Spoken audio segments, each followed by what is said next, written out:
আচ্ছা, একটা সুন্দরী মেয়ে যদি আমরা বাসে ট্রেনে কোনো জায়গায় দেখতে পাই, সবাই কেমন ঘুরে ঘুরে ঘুরে ঘুরে তাকিয়ে তাকিয়ে দেখি, ভাবি ইস, ঈশ্বরের কি সুন্দর সৃষ্টি।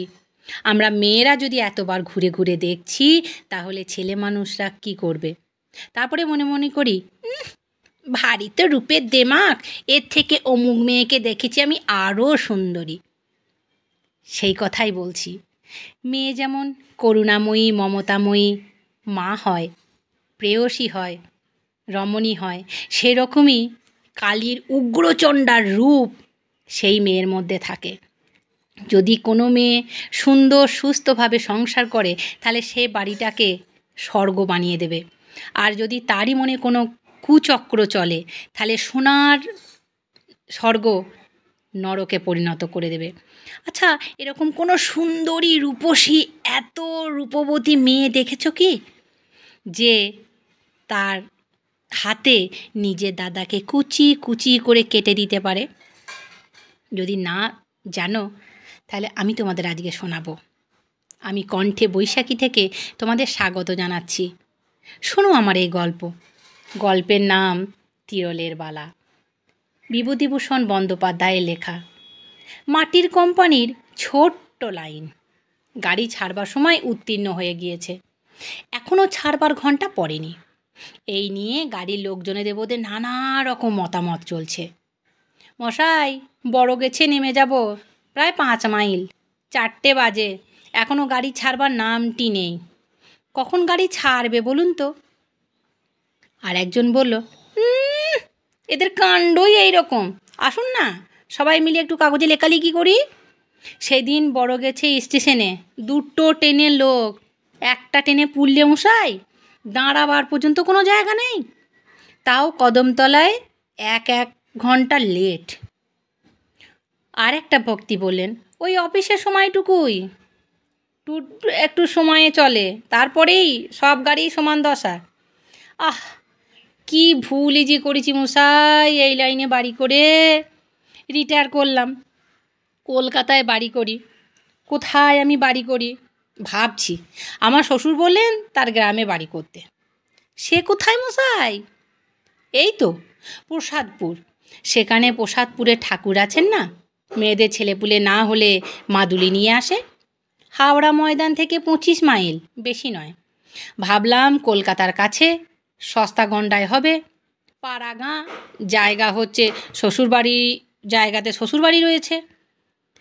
তাই নাকি মশাই? তখন কি মশাই জানতাম? 3-4 হাজার টাকা খরচা করে বাড়ি করলুম। দেখছি যেমনি ম্যালেরিয়া তেমনি যাতায়াতের কষ্ট। 25 মাইল আসতে 25 খেলা দেখাচ্ছে এই স্টুপিড গাড়িগুলো। 25 কি স্যার, 3-25 75 খেলা বলুন। আমারও প্রত্যেক বাড়ি ওই প্রসাদপুরের কাছে নরোত্তমপুর। ডেলি প্যাসেঞ্জারি করি, কান না পায় এক সময়, বুঝলেন। আমি যাচ্ছিলাম চাঁপাডাঙ্গা, লাইনের শেষ স্টেশন। এদের কথাবার্তা শুনে আমার কিন্তু খুব ভয় হলো। স্টেশন থেকে 4-5 মাইল দূরে দামোদর নদীর ওপরেই আমার এক মাসিমা থাকেন। মেসোমশাই নাকি মৃত্যুশয্যায়। তিনি চিঠি পেয়ে মাসিমার সন্নিবদ্ধ অনুরোধ সেখানে চলেছি। সেই রকম যা এরা কথা বলছে, তাতে কখন যে সেখানে পৌঁছাবো কে বা জানে। সেই ট্রেনের একটা কামরার একটা কোণে বেঞ্চিতে একটি যুবক ও তার সাথে একটি 17-18 বছরের সুন্দরী মেয়ে বসেছিল। মেয়েটির পরনে সিল্কের ছাপা শাড়ি, পায়ে মাদ্রাজি চটি, মাথায় চুলগুলো যেন একটু কেন হেলাগোছাভাবে বাঁধা। সে জানলা দিয়ে বাইরের দিকে চেয়েছিল। যুবকটি মাঝে মাঝে সকলের কথাবার্তা শুনছে, মাঝে মাঝে বাইরের দিকে চেয়ে ধূমপানও করছে। গাড়ি ছেড়ে 3-4টে স্টেশন এলো। পান, পটল, আলু, মাছের পুঁটলি হাতে ডেলি প্যাসেঞ্জারিরা দল ক্রমে নেমে যাচ্ছে, আবার উঠছে। বাকি দল এখনও সামনাসামনি বেঞ্চিতে মুখোমুখি বসে কোঁচার কাপড় পেতে তাস খেলছে। মাঝে মাঝে এদের হুঙ্কার শোনা যাচ্ছে ইঞ্জিনে ঝকঝক ঝকঝক শব্দ ভেদ করে। Two hearts, no trump, 3 spade. যখন জঙ্গলিপাড়া গাড়ি এসে থামল তখন বেলা প্রায় যায়। জাঙ্গিপাড়া স্টেশনে সামনে বড় দিঘিটার ধারে তালতলার গায়ে রাঙা রোদ্দুর।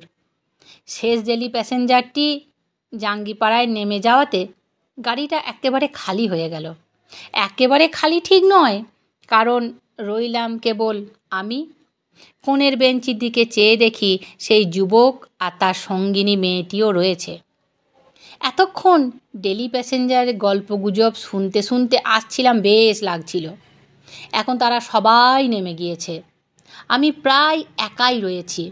এখন স্বভাবতই যুবক ও মেয়েটির প্রতি মনোযোগ আকৃষ্ট হলো। মেয়েটি বিবাহিত নয়, সে তো বেশ দেখেই বুঝতে পারা যাচ্ছে। তবে ওদের মধ্যে সম্বন্ধটা কি, ভাই বোন নাকি মামা ভাগ্নি? মেয়েটি বেশ সুন্দরী। ছোকরা মেয়েটিকে ভুলিয়ে নিয়ে পালাচ্ছে না তো? আশ্চর্য নয়, আজকালকার ছেলে ছোকরাদের কাণ্ড তো। যাকগে, আমার সেসবে ভাবনার দরকার কি? নিজেদের কি হবে তার ঠিক নেই। সন্ধ্যা তো হয়ে এলো। মাসিমাদের গ্রাম স্টেশন থেকে 2-3 মাইল। পথও কিন্তু সুগম নয়। আটপুর এসে দাঁড়ালো, জঙ্গিপাড়ার পরের স্টেশন। তারপর আবার ছাড়ল। বড় বড় ফাঁকা রাত দেশের মাঠে সন্ধ্যা নেমে আসছে। লাইনের ধারে কদিচ ক্ষুদ্র ক্ষুদ্র চাষা গাঁ, লাউ পাতা ঢলে পড়েছে। একটা ছোট্ট গ্রাম্য হাট ভেঙে লোকজন ধামা মাথায় ফিরছে। আবার মাঠ, জাম গাছের মাথায় কালো বাদুড় উড়ে এসে বসছে। খালের ধারে মশাল জেলে জেলেরা মাছ ধরছে না, মাছ ধরার চেষ্টা করছে। আবার সহযাত্রী দিদিকে চাকালাম, দুইজনে পাশাপাশি বসে আছে, কিন্তু দুইজনেই জানলার বাইরে চেয়ে রয়েছে। একটা কথাও শুনছি না কিন্তু ওদের মধ্যে।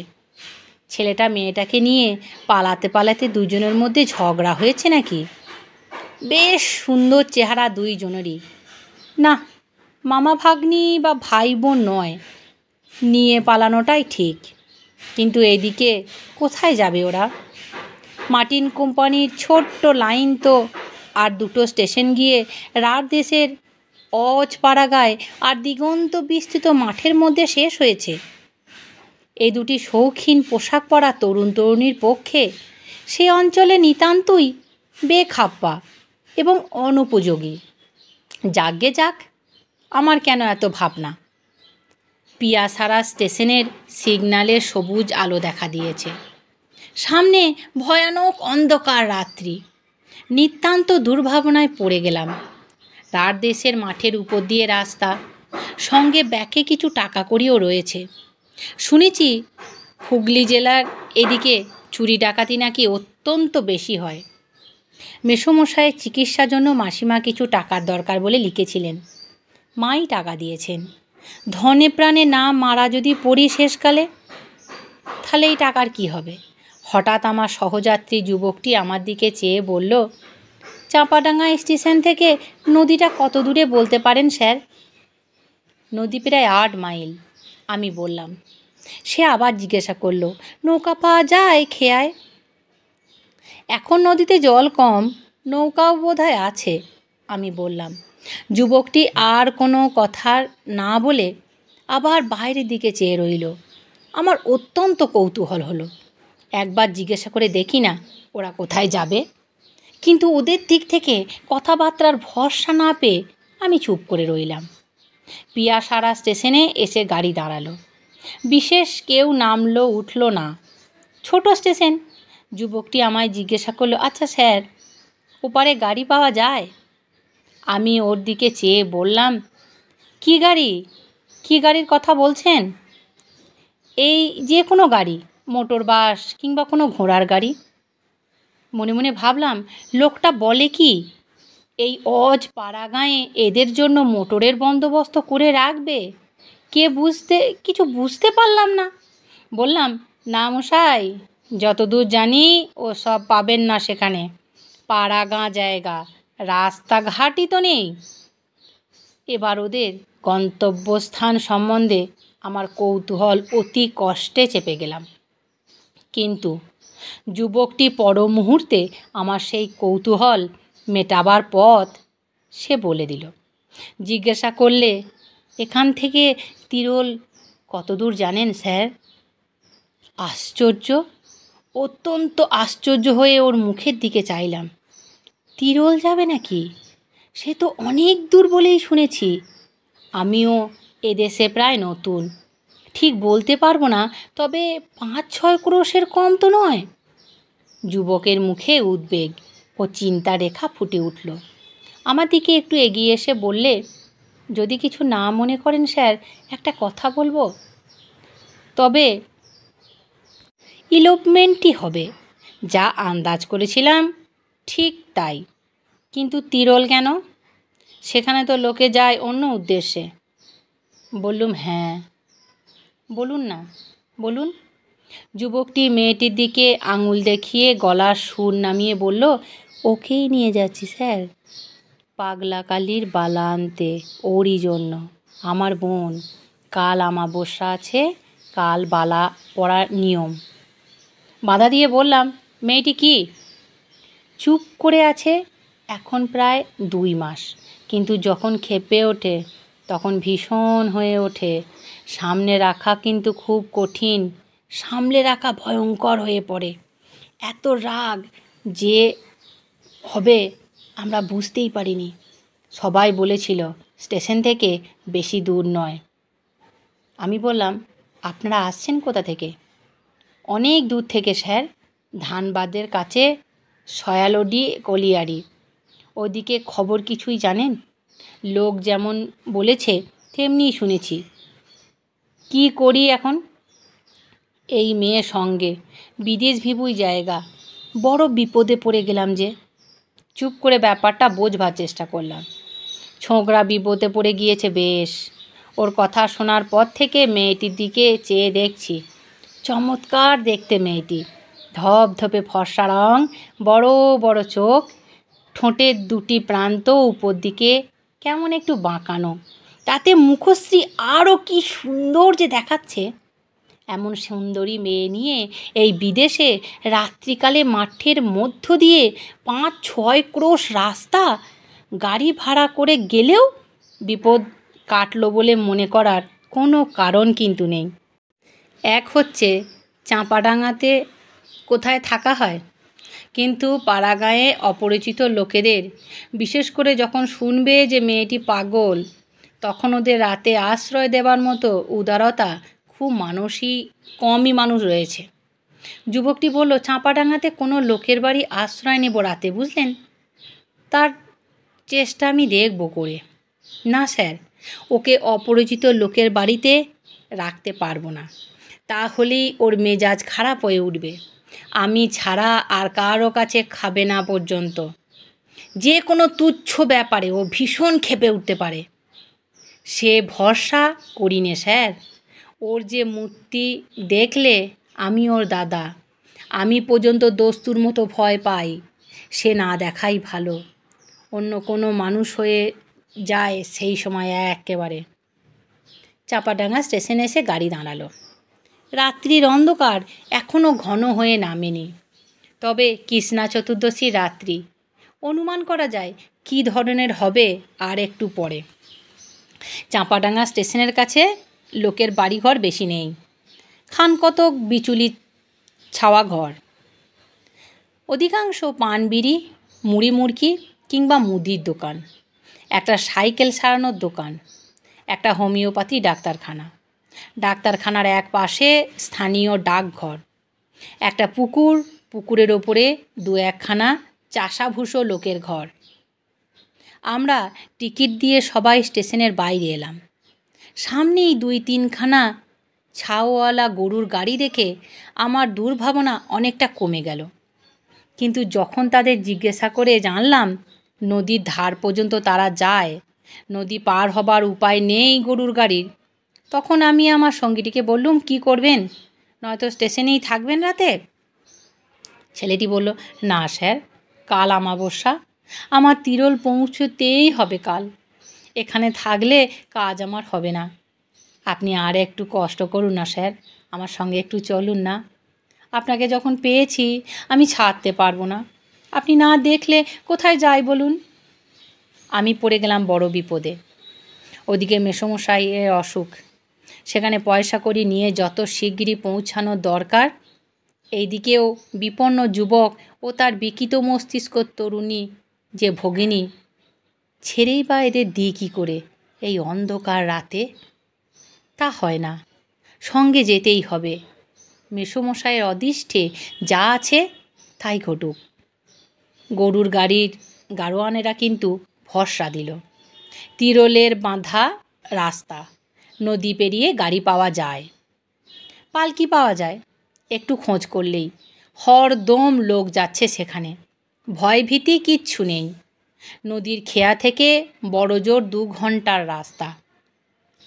নদীর ধার পর্যন্ত একখানা ছাইওয়ালা গরুর গাড়ি আমরা 3 জনে এলাম। সারা ট্রেনে মেয়েটি কথা বলেনি, অন্তত আমি শুনিনি। ছাইয়ের মধ্যে বসে সে প্রথম কথা বলল। যুবকটির দিকে চেয়ে বলল, দাদা, আমার শীত করছে। তোমার শীত করছে না?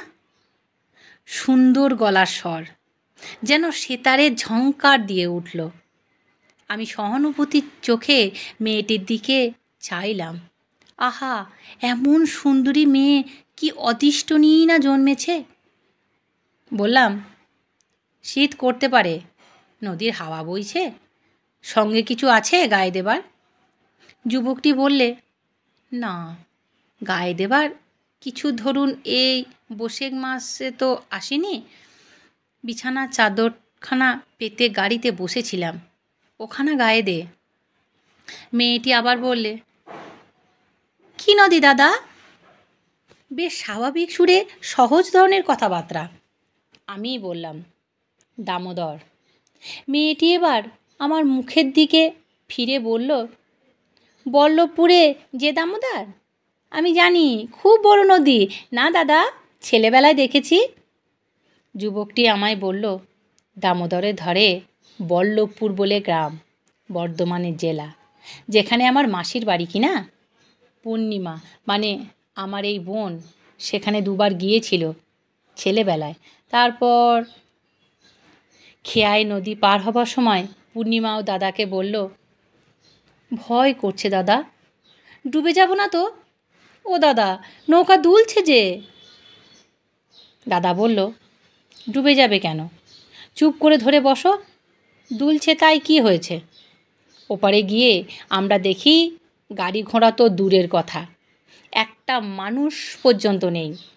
খেয়ার মাঝি লোকটা ভালো, সে আমাদের অবস্থা দেখে বলল, দাঁড়ান বাবু মশাইরা, শাম কুমেরের গোয়ালপাড়ায় গরুর গাড়ি পাওয়া যায়, আমি ডেকে দিচ্ছি, আপনারা নৌকাতেই বসুন। পূর্ণিমা বলল, দাদা, কিছু খাবে না? খাবার রয়েছে তো। পরে আমার দিকে চেয়ে বলল, আপনিও খান না, খাবার অনেক আছে। ও দাদা বললেন, হ্যাঁ হ্যাঁ, দে না, ওকেও দে, তুইও খা। কিছু তো খাইনি, পৌঁছতে যে কত রাত হবে। পূর্ণিমা একটা ছোট্ট পুঁটুলি খুলে আমাদের সবাইকে লুচি, পটল ভাজা, আলু চচ্চড়ি ও মিহিদানা পরিবেশন করে দিলে। বললে, দেখো তো দাদা, মিহিদানা খারাপ হয়ে যায়নি তো? আমি বললাম, এ কোথাকার মিহিদানা? পূর্ণিমা বলল, বর্ধমান থেকে কেনা, আসবার সময়। খারাপ হয়নি তো? দেখুন তো মুখে দিয়ে। আজ যখন বাড়ি থেকে বেরিয়েছিলাম তখন ভাবিনি এমন একটি সন্ধ্যার কথা। ভাবিনি যে দামোদর নদীর উপর নৌকাতে বসে একটি অপরিচিত যুবক একটা অপরিচিতা তরুণীর সঙ্গে খাবার খাবো এইভাবে। কেমন একটি শান্ত পরিবেশ, যেন বাড়িতে মা বোনের সঙ্গেই আছি। বড় ভালো লাগছিল। কিন্তু পরবর্তী মুহূর্ত মর্মভেদী অভিজ্ঞতার পটভূমিতে ফেলে আজ যখন আবার সেই সন্ধ্যাটির কথা, আমার সেই তরুণ সঙ্গীদের কথা এখন ভাবি, তখন মনে হয় সেদিন তাদের সঙ্গে না দেখা হওয়াই উচিত ছিল। একটা দুঃখজনক করুণ স্মৃতির হাত থেকে বাঁচা যেত তাহলে। আমাদের খাওয়া শেষ হয়ে গিয়েছে। এমন সময় গরুর গাড়ি নিয়ে খেয়ার মাঝি ঘাটের ধারে দামোদরের বিস্তীর্ণ বালির চরে এসে হাজির হলো। তিরোল যাবার ভাড়া ধার্য করে আমরা গাড়িতে উঠে বসলাম। খেয়ার মাঝিকে তার পরিশ্রমের জন্য কিছু বকশিস দেওয়া বাদ গেল না। গাড়োয়ান বলল, বাবু, ভুল হয়ে গিয়েছে, বাড়ি থেকে তামাকের ডিব্বাটা নেওয়া হয়নি। গাড়ি গাঁয়ের মধ্যে দিয়ে একটু ঘুরিয়ে নিয়ে যাই, বেশি দেরি হবে না বাবু। শামকুর গ্রামের মধ্যে গাড়ি ঢুকলো। আমবাগান, বাঁশবন, লোকের বাড়ি, ঘরের পিছন দিকে রাস্তা। শামকুর গ্রামের মধ্যে গাড়ি ঢুকলো। আমবাগান, বাঁশবন, লোকের বাড়ি, ঘরের পিছন দিয়ে রাস্তা। ঘরের দাওয়ায় মেয়েদের রান্না করছে। তারপর আবার মাঠ, আখের ক্ষেত, পাট ক্ষেত। মাঠের মধ্যে দিয়ে চওড়া সাদা রাস্তা আমাদের সামনে বহু দূর চলে গিয়েছে। রাঢ় দেশের মাঠ, বন জঙ্গল খুব কম। এখানে ওখানে মাঝে মাঝে 2-4টে কলা গাছ ছাড়া, বাস এইটুকুই। পূর্ণিমা আমায় বলল, আপনার মাসির বাড়ি এখান থেকে কত দূর হবে? আমি বললাম, সে তো এদিকে নয়, দামোদরের ওপারে, স্টেশনের পূর্ব দিকে প্রায় 2 ক্রোশ দূরে। আপনাকে আমরা কষ্ট দিলাম না? কি আর কষ্ট, আপনার কাজ শেষ হয়ে গেলে কাল আমাদের গাড়িতে তুলে নিয়ে মাসির বাড়ি গেলেই হবে। পূর্ণিমা মুখে আঁচল চাপা দিয়ে ছেলে মানুষই হাসির ফোয়ারা ছুটিয়ে দিল হঠাৎ। বললে, কি আর কষ্ট? না, আমাদের কাজ শেষ হলে আমাদের গাড়িতে তুলে দিয়ে। ওর হাসির অদ্ভুত ধরনের উচ্ছ্বাস ও সৌন্দর্য আমাকে বড় মুগ্ধ করল। এমন হাসি কোনো দিন আমি হাসতে কাউকে দেখিনি। কিন্তু সঙ্গে সঙ্গে মনে হলো অপরিস্থিতের হাসি এটা, স্থির মস্তিষ্কের হাসি এটা নয়। স্থির মস্তিষ্ক মেয়ে হলে এ ধরনের হাসতো না, অন্তত এ জায়গায়, এ অবস্থায়। হঠাৎ ওর দাদা অন্ধকারের মধ্যে আমার গা টিপল। কি ব্যাপার? আমার ভয় হলো, মেয়েটি ভালো অবস্থায় আছে তো? আমি কোনো কথা না বলে চুপ করে রইলাম। কি জানি মেয়েটি কেমন মেজাজ। কোনো কথা তার মনে কিভাবে যে সাড়া জাগবে, কখন যে জাগবে তা তো জানি না। এখন একদম কথা না বলাই নিরাপদ। মনে মনে ভাবলাম, এমন সুন্দর মেয়ে কি খারাপ অদৃষ্ট নিয়েই এসেছিল পৃথিবীতে যে তার এমন সুন্দর প্রাণ ভরা হাসি তাতে মনে আনন্দ না এনে আনে ভয়। গাড়িতে কিছুক্ষণ কেউ কথা বলল না, সবাই চুপচাপ। মাঠ ভেঙে গরুর গাড়ি আপন মনে চলেছে। বোধহয় আমরা একটু তন্দ্রাবেশে হয়ে থাকব। হঠাৎ কেন যেন ঘুম ভেঙে গেল। গাড়ির ছাইয়ের মধ্যে অন্ধকার। আমার মনে হলো সেই অন্ধকারের মধ্যে তরুণী এবং তার দাদার মধ্যে যেন একটা হাতাহাতি ব্যাপার চলছে। তরুণীর মুখের কষ্টকর আহা শব্দ আমার কানে যেতেই আমি পিছনে ফিরে চাইলাম ওদের দিকে। কারণ আমি বসেছি ছাইয়ের সামনে আর ওরা বসেছে গাড়ির পিছনের দিকটায়। সেদিকে বেশি অন্ধকার, কারণ ছাইয়ের ওই দিকটায় চাঁচের একটা পর্দা আঁটা, গাড়ির যে পর্দাগুলো হয় না, সে পর্দা দেওয়া। আমি কোনো কথা বলার পূর্বেই যুবকটি চাপা উদ্বেগে সুরে বলল, ধরুন ওকে, ধরুন, ও গাড়ি থেকে নেমে পড়তে চাইছে। চাপা সুরে বলবার কারণ বোধ হয় গাড়ির গাড়োয়ানের কানে কথাটা যায়নি। আমি হতভম্ব হয়ে মেয়েটির গায়ে কি করে হাত দেব ভাবছি। এমন সময় যুবকটি বেদনার্ত কণ্ঠে উফ বলে উঠল। পরক্ষণেই বলে, কামড়ে দিয়েছে হাতে, ধরবেন না, ধরবেন না। যতক্ষণ গাড়োয়ান গাড়ি থামিয়ে ফেলেছে। আমাদের দিকে চেয়ে বলল, কি বাবু, কি হয়েছে? গাড়োয়ানের কথায় উত্তর দেবার সময় বা সুযোগ তখন আমার নেই, কারণ মেয়েটি আমায় ঠেলে বাইরের দিকে আসতে চাইছে অন্ধকারের মধ্যে। ওর দাদা বলছে, ওর চুলটা ধরুন, চুল। গায়ে হাত দেবেন না, কামড়ে দেবে। কিন্তু আমি কোনো কিছু বাধা দেবার পূর্বেই মেয়েটি আমাকে ঠেলে গরুর গাড়ির সামনের দিকে পৌঁছালো এবং গাড়ি থেকে লাফ দিয়ে পড়ল। হতভম্ব গাড়োয়ান গরুর কাঁধ থেকে জোয়ান নামাবার পূর্বেই আমি ওই মেয়েটির দাদা দুজনেই গাড়ি থেকে লাফিয়ে পড়লাম। মাঠের মধ্যে অন্ধকার, এত নিবিড় নয়, কিন্তু মেয়েটির কোনো পাত্তা কোনো দিকে দেখা গেল না। আমার বুদ্ধিশুদ্ধি লোপ পেয়েছে এবং বোধ হয় মেয়েটির দাদারও। এই সময়ে কিন্তু আমাদের গাড়োয়ান যথেষ্ট সাহস ও উপস্থিত বুদ্ধির পরিচয় দিয়েছে। সে ততক্ষণে ব্যাপারটা আন্দাজ করতে পেরেছে। তিরোল যারা যায় তাদের মধ্যে কেউ না কেউ অপ্রকৃতিস্থ থাকবেই, এ তথ্য তাদের অজানা নয়। তবে আমাদের তিনজনের মধ্যে কে যে সেই লোক, এটাই বোধ হয় এতক্ষণে ঠাউর করতে পারেনি সে। গাড়োয়ান তাড়াতাড়ি বললেন, বাবু শীঘ্রই চলুন, শীঘ্রই চলুন, কাছেই পাতিহাঁসের খাল, সেদিকে উনি যান, টিপকলের আলোটা জ্বালুন। এমন হতভম্ব হয়ে গিয়েছি আমরা যে যুবকের পকেটে টর্চ রয়েছে সে কথা দুজনে কারোর মনে নেই। সবাই ছুটলাম গাড়োয়ানের পিছু পিছু। প্রায় 2 রশ্মি আন্দাজ পথ ছুটে যাবার পরে একটা সরু খালের ধারে পৌঁছালাম। তার দুপারে নিবিড় কড়াস ঝাড়। তন্ন তন্ন করে ঝোপঝাড়ের আড়ালে খুঁজি, চিৎকার করে ডাকাডাকিও কোনো সাড়া পাওয়া গেল না। এ ব্যাপার এত অল্প সময়ের মধ্যে ঘটে গেল যে ততক্ষণে ভেবে দেখবার অবকাশ পাওয়া যায়নি জিনিসটার গুরুত্ব কতটা, বা এ থেকে কত কি ঘটতে পারে। পূর্ণিমা দাদা প্রায় কাঁদো কাঁদো সুরে বলল, আর কোনো দিকে কোনো জ্বালা আছে? গাড়োয়ানটা বলল, হ্যাঁ আছে। না বাবু, কাছে পিঠে আর জ্বালা নেই, তবে খালের ধারে আপনাদের মধ্যে একজন দাঁড়িয়ে থাকুন, আমরা বাকি দুজন অন্যদিকে যাচ্ছি। আমি খালের ধারে রইলাম, কারণ যুবকটি একলা অন্ধকারে যতদূর বুঝলাম দাঁড়িয়ে থাকতে রাজি নয়। ওরা তো চলে গেল অন্যদিকে। আমার মুশকিল যে এই সঙ্গে একটা দেশলাই পর্যন্ত আমার এই সময় নেই। এই কৃষ্ণা চতুর্দশীর রাতে অন্ধকারে একা মাঠের মধ্যে কতক্ষণ দাঁড়িয়ে থাকতে হয় কে জানে। এমন সময়ে দূরে আলো দেখা গেল। গরুর গাড়ির গাড়োয়ানেরা গলাটা নামালো, গলাটা শুনলাম, বাবু বাবু। আমার সাড়া পেয়ে ওরা আমার কাছে এলো। গাড়োয়ানের সঙ্গে কয়েকটি গ্রাম্য লোক, ওদের হাতে একটি হারিকেন লণ্ঠন। ব্যস্তভাবে বললাম, কি হলো, কি পাওয়া গিয়েছে?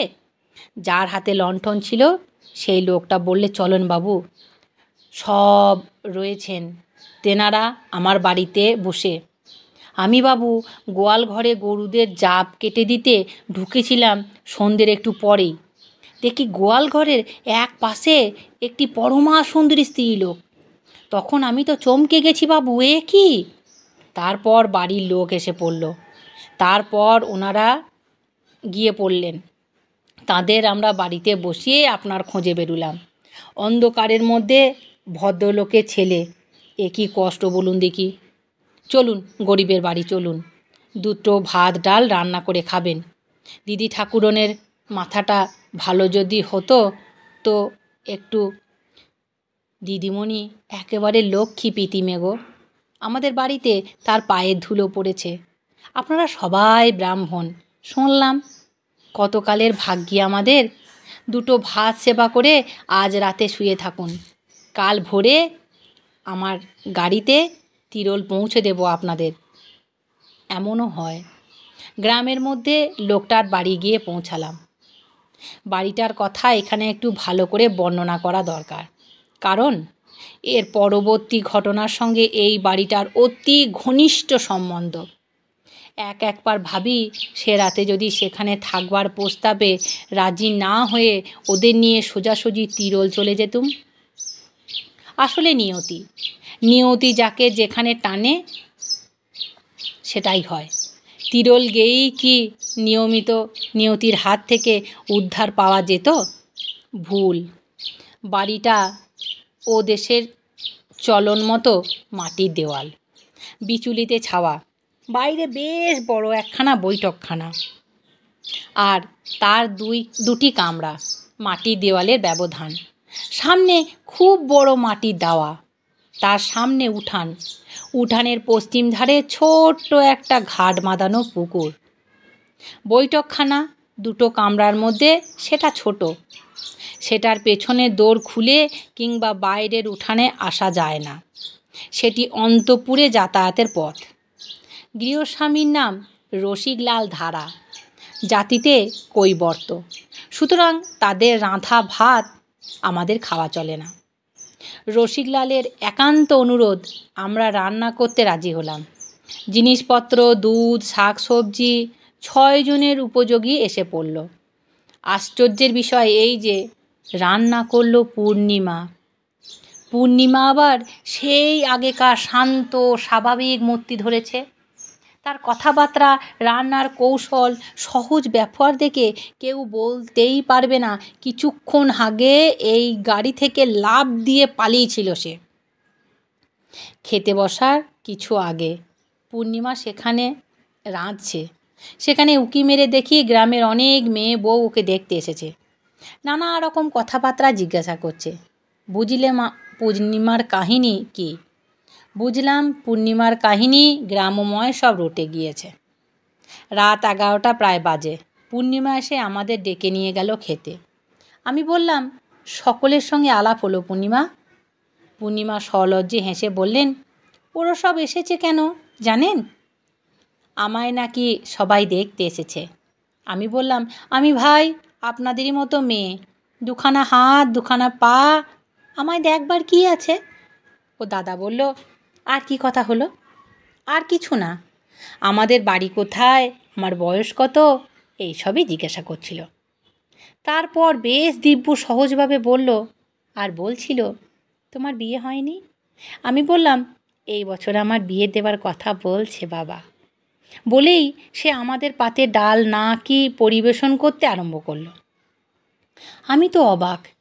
ওর দাদার দিকে চাইতে সে বেচারি আমার চোখ টিপল। পাগল হোক, উন্মাদ হোক, মেয়েদের স্বাভাবিক প্রবৃত্তি যাবে কোথায়? বড় কষ্ট হলো ভেবে, অভাগীর এর স্বাদ হয়তো এ জীবনে পূর্ণ হবার নয়।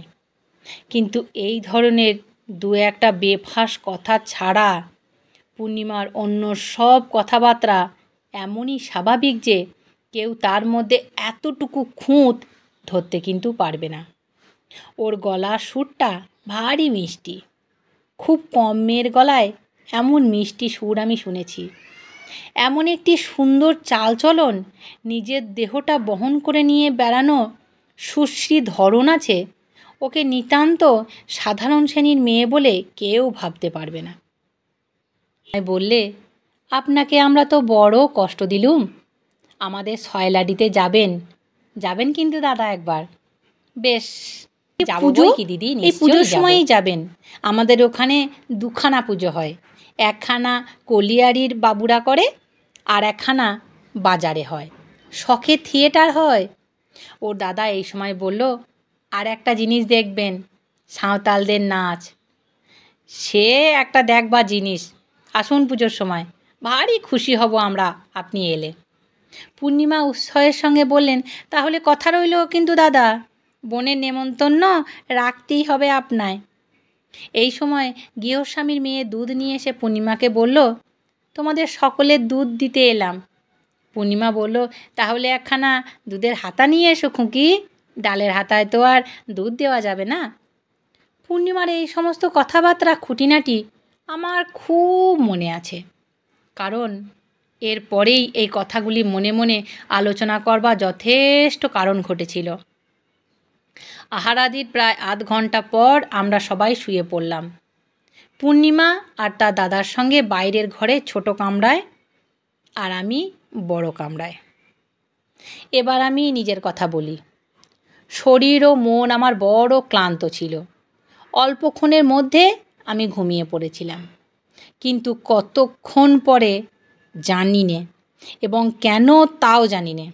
হঠাৎ আমার ঘুমটা ভেঙে গেল। আমার বুকে যেন পাথরের ভারী বোঝা কেউ চাপিয়ে দিয়েছে। নিঃশ্বাস প্রশ্বাস নিতে যেন কষ্ট হচ্ছে। ভাবলুম নিশ্চয়ই নদীর হাওয়ায় ঠান্ডা লেগে গিয়েছে আমার, কিংবা ওই রকম কিছু একটা হবে। এমন হয় বোধহয়। আবার ঘুমোবার চেষ্টা করি। এমন সময় আমার মনে হলো পাশের কামরায় কীরকম একটা কৌতূহলজনক শব্দ হচ্ছে। হয়তো পূর্ণিমার দাদার নাক ডাকা শব্দ, অদ্ভুত রকমের নাক ডাকা, যেন গোঙানি আর কাতরানির শব্দের মতো। একটু পরেই আর শব্দ শুনতে পেলুম না। আমিও পাশ ফিরে ঘুমিয়ে পড়লাম। আমার কিন্তু আর ঘুম ভাঙল না। আমার ঘুম ভাঙল খুব ভোরে। পাশের কামরায় দৌড় তখনও বন্ধ। আমি উঠে হাত মুখ ধুয়ে মাঠের দিকে বেড়াতে গেলাম। আধ ঘন্টা বেড়ানোর পরে ফিরে এসে দেখি তখনও ওরা কেউ ওঠেনি, এমনকি বাড়ির লোকও না। আরও আধ ঘন্টা পরে গৃহস্বামী রসিক ধারা উঠে বাইরের ঘরের দাওয়ায় এসে বসল। আমায় বলল, ঘুমোলেন না বাবু? মশা কামড়ায়নি? এরা এখনও ঘুমোচ্ছে, ওরা কখন উঠবে? রসিকের সঙ্গে কিছুক্ষণ চাষবাসের গল্প করলাম। তারপরে সে উঠে কোথায় বেরিয়ে গেল। এদিকে প্রায় 8টা বাজল। তখনও পূর্ণিমা আর দাদার ঘুম কিন্তু ভাঙেনি। 8:30টার সময় রসিক ফিরে এলো। গ্রীষ্মকাল, 8:30 দস্তুর মতো বেলা, কিন্তু খুব রোদ উঠে গিয়েছে, চারিধারে রোদ। রসিক আবার জিজ্ঞাসা করলো, এরা এখনও ওঠেনি? আমি বললাম, কই না, ওঠেনি তো। গরমে সারা রাত ঘুম হয়নি বোধ হয়, ভোরের দিকে ঘুমিয়ে পড়েছে আর কি। আমার কাহিনী শেষ হয়ে এসেছে। বেলা 9টার সময় যখন ওদের সারা শব্দ শোনা গেল না, তখন আমি দরজায় ঘা দিলাম। ঘরের মধ্যে মানুষ আছে বলে আমার মনে হলো না। তখন বাধ্য হয়ে আমি পশ্চিম দিকে ছোট জানলাটা দিয়ে উঁকি মেরে দেখতে পেলাম ঘরের মধ্যে একটি মেয়ে নিদ্রিত। এ অবস্থায় জানলা দিয়ে চেয়ে দেখতে দ্বিধাবোধ করছিলাম, কিন্তু একবার দেখাটা দরকার। ওদের কি ব্যাপার? জানলা দিয়ে যা দেখলাম তাতে আমি চিৎকার করে উঠেছিলাম বোধ হয়। ঠিক বলতে পারি না কীরকম চিৎকার করেছিলাম, কারণ আমারও কিছুক্ষণের জন্য বুদ্ধির লোপ পেয়ে গিয়েছিল।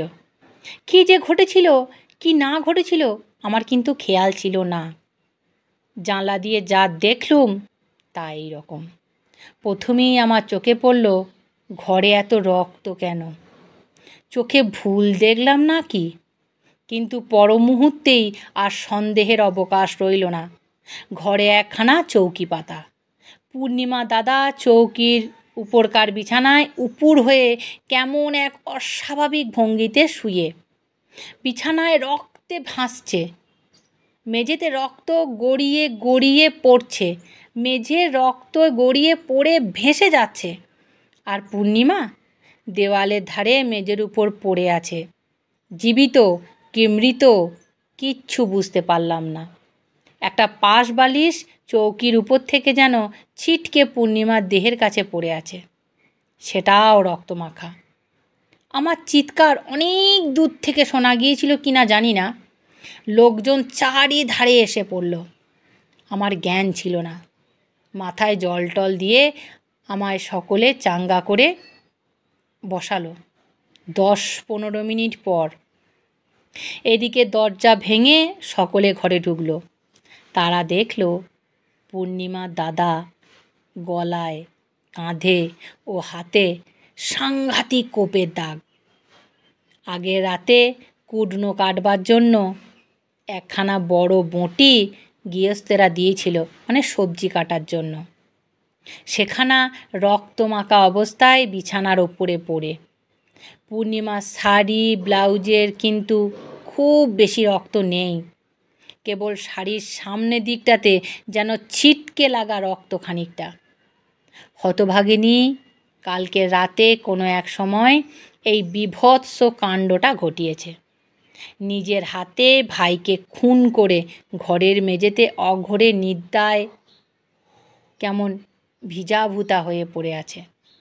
দিব্যি শান্ত, নিশ্চিন্তভাবে ঘুমোচ্ছে।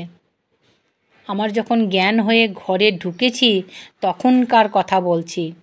ঘুমন্ত অবস্থায় ওকে দেখতে কী যে সুন্দর লাগছে, আরও যেন ছেলে মানুষ, নিষ্পাপ সরল বালিকার মতো। নারীর প্রলয়ঙ্করী ধ্বংসমূর্তি সেই ভয়ঙ্কর প্রভাতে এক মুহূর্তে আমার চোখের সামনে যেন ফুটে উঠল। পলকে যেন প্রবল ছটায় এক হাতে দেয় প্রেম, অন্য হাতে দেয় মৃত্যু, এক হাতে তার খড়গ, অন্য হাতে তাকে বড়া ভয়। প্রলয় ঘটায় এক পলকের মধ্যে সেই নারী মূর্তি।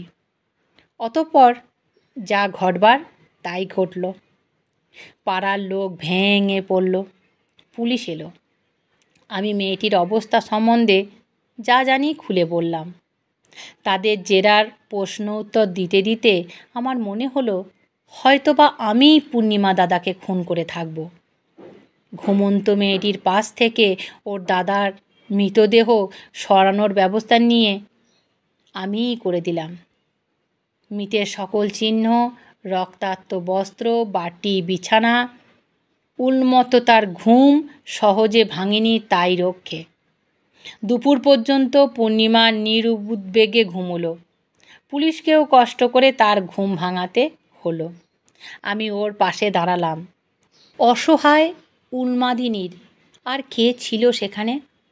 যদিও ওর এ অবস্থা দেখে চোখে জল ফেলেনি এমন লোক সে অঞ্চলে ছিল না। কি সুন্দর মেয়ে, কি সুন্দর পুরুষ, এমনকি থানার মুসলমান দারোগাবাবুটি পর্যন্ত, মেয়ে ছেলে সবাই কেঁদেছিল ওর এই অবস্থায়। শয়লাডি কলোনিতে টেলিগ্রাম করা হলো। ওর বাবা এলেন, তার সঙ্গে এলেন তার 3টি বন্ধু। ওদের মুখে প্রথম শুনলাম পূর্ণিমা বিবাহিত।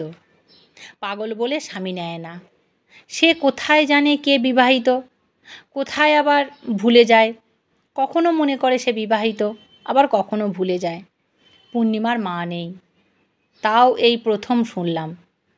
ভদ্রবংশের ব্যাপার, এ নিয়ে খুব গোলমাল যাতে না হয় শুরু থেকেই তার ব্যবস্থা করা হলো। খবরের কাগজে ঘটনাটি উঠেছিল, কিন্তু একটু অন্যভাবে। কয়েকটি প্রভাবশালী লোকের সহানুভূতি লাভ করার দরুন ব্যাপারের জটিলতার হাত থেকে আমরা অপেক্ষাকৃত সহজে রেহাই পেলাম। পূর্ণিমাকে রাঁচি উলমাদ আশ্রমে দেওয়ার ব্যবস্থা হলো। ওর বাবাও দেখলাম ওকে আর বাড়ি নিয়ে যেতে রাজি নয়। শ্রীরামপুর কোর্টের প্রাঙ্গণ থেকে মোটরে সোজা আনা হলো হাওড়া। হাওড়া থেকে রাঁচি এক্সপ্রেসে যখন ওঠানো হচ্ছে তখন এক গাল হেসে আমার দিকে চেয়ে বলল, আমাদের শয়লাডিতে আসবেন কিন্তু একদিন, মনে থাকবে তো? ওর বাবাকে বলল, দাদা কোথায় বাবা? দাদাকে দেখছি নে। দাদার কাছে কানের দুল দুটো খুলে রাখা আছে, কান বড্ড ন্যাড়া ন্যাড়া দেখাচ্ছে।